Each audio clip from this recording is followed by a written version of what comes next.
जय श्रीमन्नारायण, जय श्रीमन्नारायण। सीताराम सीताराम।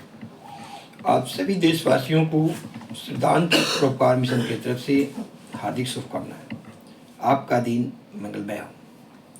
साथियों, आज का विषय है समाज में बेटियों को कैसे बचाया जाए।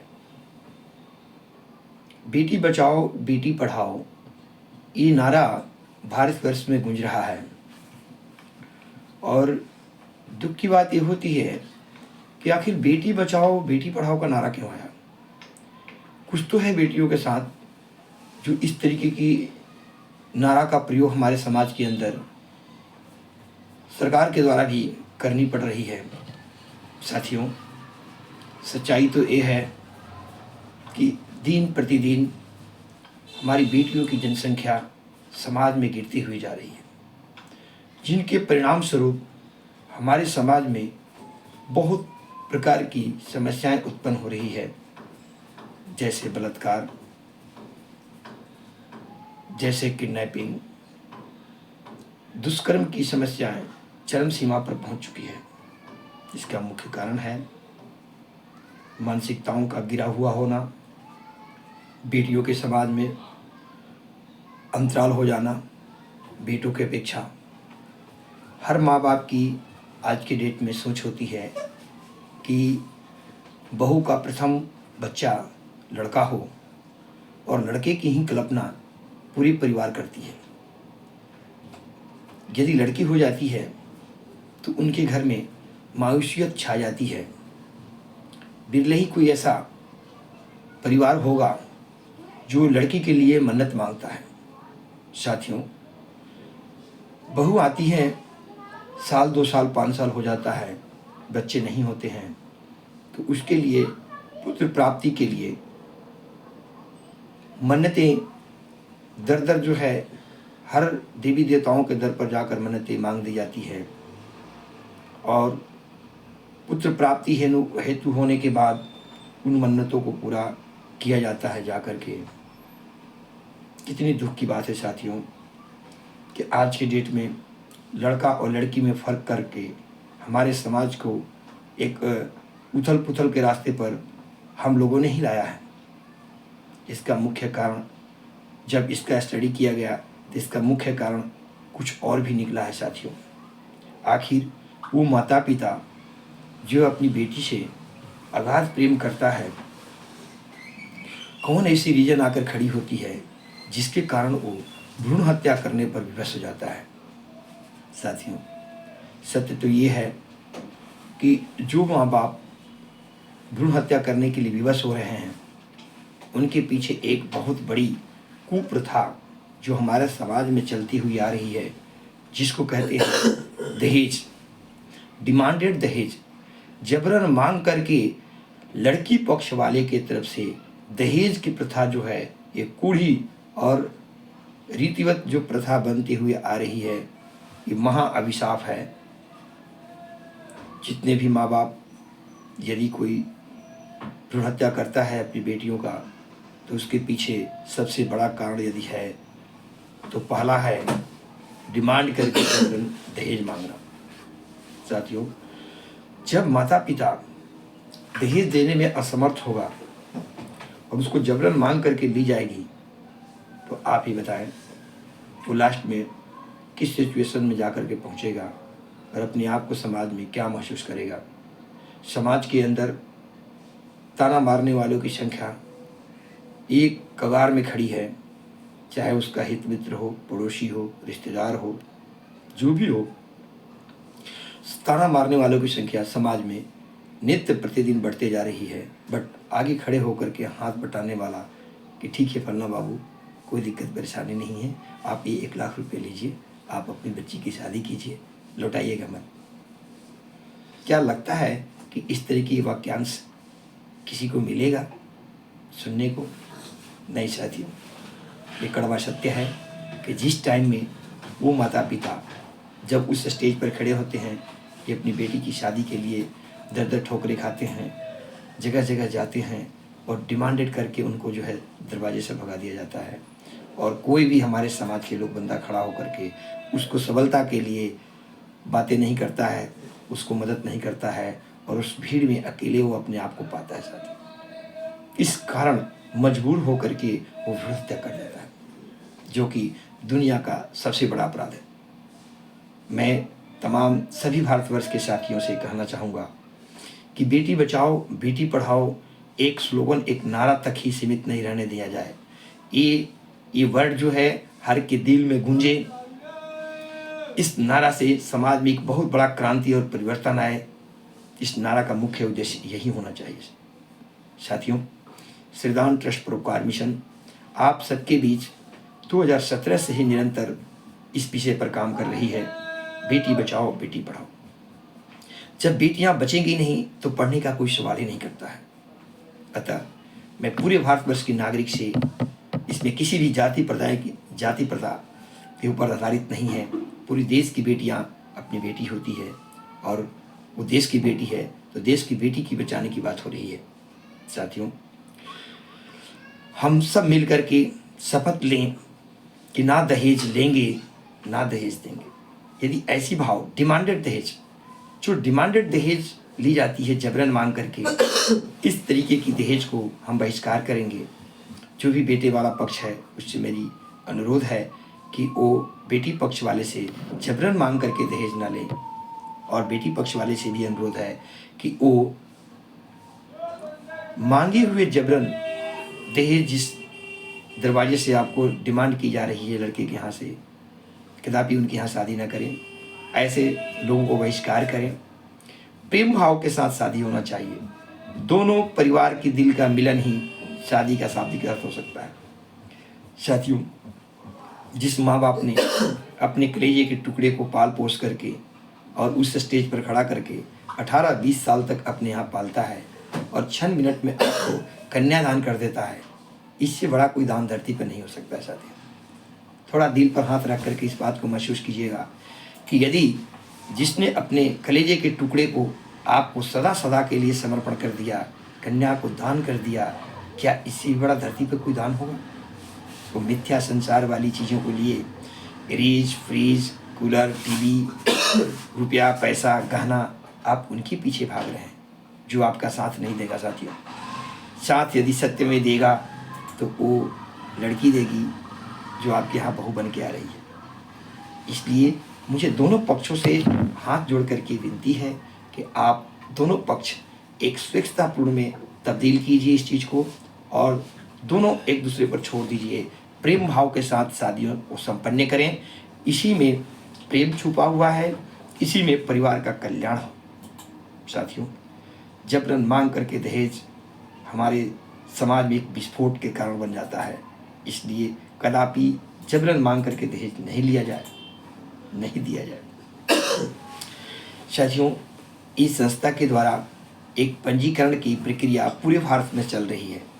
बेटी बचाओ बेटी पढ़ाओ के तहत निस्वार्थ कन्या विवाह योजना आप सबके बीच लाई गई है, जिसमें आप अपनी बच्चियों का पंजीकरण करा करके अपने बच्चियों के लिए उज्जवल भविष्य की कामना हेतु आप जो है इस प्लेटफॉर्म पर आ सकते हैं।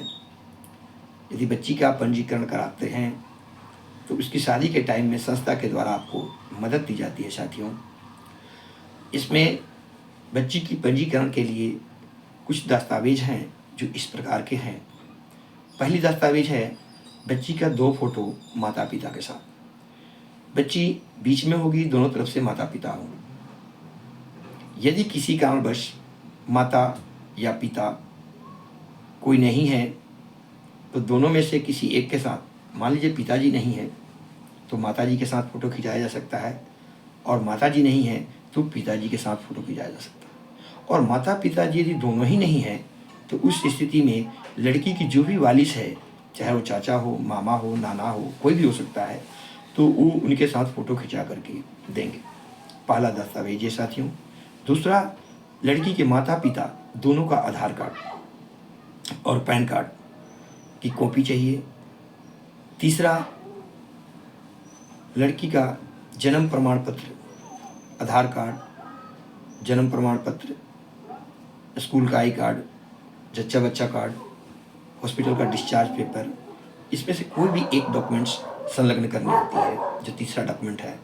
और चौथा है माता पिता में से किसी एक के बैंक की पासबुक की कॉपी लगाई जाएगी। ये 4 डॉक्यूमेंट है साथियों। बैंक की पासबुक की कॉपी इसलिए लगाई जाती है कि जब भी संस्था आपको मदद देती है तो बाई बैंक के द्वारा ही देती है, कोई एक नंबर में देती है, किसी भी प्रकार की कैश राशि मुहैया नहीं कराई जाती है। इसलिए आपसे बैंक डिटेल्स ली जाती है साथियों। इसके बाद एक रिसिप्ट आपको दी जाती है। सेकेंड थिंग्स में एक कन्यादान का प्लेटफॉर्म है। कन्यादान के लिए आपको एक अपनी बिटिया के नाम से पर्ची कटानी होती है, जो आपके स्वच्छता के ऊपर निर्भर करता है कि आप कन्यादान किस लेवल पर करना चाहते हैं। कन्यादान की न्यूनतम जो राशि रखी गई है वो 5100 रुपये से लेकर के 51,000 तक मैक्सिमम है। आप अपनी बिटिया के नाम जो राशि संकल्प करके कन्यादान के प्लेटफॉर्म पर आप डोनेट करते हैं। श्रीदान ट्रस्ट जब आपकी बिटिया की शादी होती है उस टाइम में बढ़ चढ़ के मदद करने का प्रयास करती है साथियों। हमारे यहाँ सभी लेवल में सभी स्लैब में एक टेबल बनाया गया है। मान लीजिए आपकी बेटी की शादी जो है 18 साल के बाद हो रही है, बट आपने रजिस्ट्रेशन जो है वो 2 साल में करा दिया है। तो साथियों एक टेबल बनाया गया है, 1 साल से 0 से लेकर के 5 साल तक के बीच सहयोग राशि आपको जो आपकी दी हुई कन्यादान की राशि होगी उस राशि का 6 गुना संस्था के द्वारा मदद के रूप में आपको शादी के टाइम में दी जाएगी, जो भी आप कन्यादान अपने स्वच्छता से प्लेटफॉर्म पर करते हैं साथियों। सेकेंड, 6 साल से 11 साल के बीच 5 गुना आपकी दी हुई सहयोग राशि जो कन्यादान की राशि होगी उस राशि में 5 गुना मिला करके संस्था आपको शादी के टाइम में दी जाएगी। तीसरा स्टेज है 11 साल से 15 साल के बीच जो भी आप कन्यादान की राशि संस्था के प्लेटफॉर्म पर डोनेट करते हैं उसमें संस्था अपनी सहयोग राशि 3 गुना मिला करके शादी के टाइम में आपको देती है मदद के रूप में। साथियों आप जब भी शादी करेंगे तो 18 साल के बाद ही शादी करेंगे। शादी करते समय संस्था को सूचना देना होता है, जिस सूचना के तहत संस्था आपको मदद करती है। सूचना में पहले 15 दिन महीना दिन पहले, कम से कम महीना दिन पहले संस्था को अवगत कराइए एक पत्र के द्वारा, जिसमें आप लिखें कि मान्यवर मेरी बिटिया की शादी फलाना डेट को होने जा रही है, अतः मुझे मेरी बिटिया की शादी में मदद प्रदान किया जाए। उसके साथ जो रिसिप्ट आपको दी जाती है संस्था के द्वारा, जो रजिस्ट्रेशन का स्लिप होगा वो आपको संलग्न करनी होगी। संस्था के द्वारा जो आपने कन्यादान किया था उसका रिसिप्ट इशू किया जाता है, उसको भी संलग्न करनी होगी। और जो कन्या के विवाह में आपने जो निमंत्रण पत्र, न्योता जिसको कहते हैं, इनविटेशन कार्ड कहते हैं, उसको संलग्न करनी होगी। और लड़की का आधार कार्ड संलग्न करनी होगी। उसके साथ साथ बैंक डिटेल्स संलग्न करनी होगी। और ये 15 से 1 महीना 15 दिन पहले करनी होती है शादी। ये संस्था का जो हेल्पलाइन है, व्हाट्सएप नंबर है, उस पर आप भेज सकते हैं, आप मेल के द्वारा भेज सकते हैं, जिससे कि संस्था को इस बात की जानकारी हो और संस्था पुनः उस पर विचार करते हुए सहयोग की राशि आपके अकाउंट में सप्ताह 10 दिन पहले ट्रांसफ़र कर दी जाती है। साथियों संस्था तहे दिल से आप लोगों के बीच में कार्य करना चाहती है, जिससे कि समाज में लोगों को मदद मिल पाए, बेटियों को बचाई जा सके और हम एक दूसरे का सहारा बन सके। साथियों जो कलकत्ता में रजिस्ट्रेशन हो रहा है, जो बिहार में रजिस्ट्रेशन हो रहा है, उसको दिल्ली वाले नहीं जानते हैं, और दिल्ली वाले कि जहाँ रजिस्ट्रेशन हो रहा है उसको कलकत्ता और बिहार वाले नहीं जानते। लेकिन संस्था के प्लेटफॉर्म के माध्यम से सभी लोगों को एक दूसरे को मदद मिल रहा है। अतः मैं आप सभी से निवेदन करूंगा कि बेटी बचाओ बेटी पढ़ाओ में आप लोग अपना बेटियों का पंजीकरण कराएं, रजिस्ट्रेशंस करा करके उनके उज्जवल भविष्य की कामना करें और शादी के टाइम में अपनी बेटी के लिए मदद संस्था के द्वारा प्राप्त करें। इसमें आप कार्य भी कर सकते हैं, संस्था के साथ कंधे में कंधे मिलाकर के कार्य कर सकते हैं। उसके लिए संस्था आपको अलग से मेहताना के रूप में देती है। कोई यदि व्यक्ति चाहता है कि श्रीदान ट्रस्ट परोपकार मिशन के प्लेटफॉर्म पर जो है हम बेटियों के लिए कार्य करें और बेटियों को रजिस्ट्रेशन कराएं, तो संस्था उनको वेलकम करती है और उनको मदद के रूप में, सहयोग राशि के रूप में हर महीना कुछ न कुछ सपोर्ट के रूप में देती है संस्था। आओ सब मिल कर के हम इस कदम को आगे की तरफ बढ़ाएं और संकल्प लें कि जीवन में कभी भी हम भ्रूण हत्या नहीं करेंगे। ऐसी सलाह हम किसी आस-पास पड़ोस जानकार हित मित्रों को नहीं देंगे। ये दुनिया का सबसे बड़ा अपराध है। दूसरा, मांग कर जबरन हम बेटे पक्ष वाले हैं तो किसी बेटी पक्ष वाले से दहेज नहीं लेंगे, और नहीं हम बेटी पक्ष वाले हैं तो बेटा पक्ष वाले को दहेज देंगे। ना दहेज लेंगे, डिमांडेड जबरन मांगी हुई, न दहेज लेंगे। तीसरा है साथियों, हमारी संकल्प कि लड़का हो या लड़का हो या लड़की हो, दोनों को समान रूप से एक माता पिता का फर्ज बनता है उसकी परवरिश करे, देश का एक अच्छा नागरिक बनाए और किसी भी प्रकार की कोई भेदभाव ना करे। साथियों, आज के डेट में बेटियां पूरी धरती पर सिरमौर बन करके कार्य कर रही है। कोई ऐसी क्षेत्र नहीं है जहां बेटियां स्वाभिमान नहीं हैं। बेटियां सृष्टि की जननी हैं। इनके बगैर पूरी सृष्टि अधूरी हो सकती है। आज देश के राष्ट्रपति, प्रधानमंत्री, लोकसभा स्पीकर, राज्यसभा स्पीकर, बड़ी बड़ी पदों पर बड़े बड़े officer, IAS officer, IPS officer, doctors, engineer, fighters विमान उड़ाने वाली, तमाम कोई ऐसा जगह नहीं है साथियों जहां लड़कियां स्वाभिमान नहीं कर रही है, कंधे में कंधे मिला करके नहीं चल रही है। अतः मैं पुनः तमाम सभी देशवासियों को श्रीदान ट्रस्ट परोपकार मिशन की तरफ से बहुत बहुत शुभकामनाएं देता हूं और आशा करता हूं कि आप सब बेटी बचाओ बेटी पढ़ाओ में सहभागी लें और एक दूसरे का हाथ पकड़ करके मदद करने का प्रयास करें। धन्यवाद साथियों। आपका दिन मंगलमय हो, आपका दिन मंगलमय हो।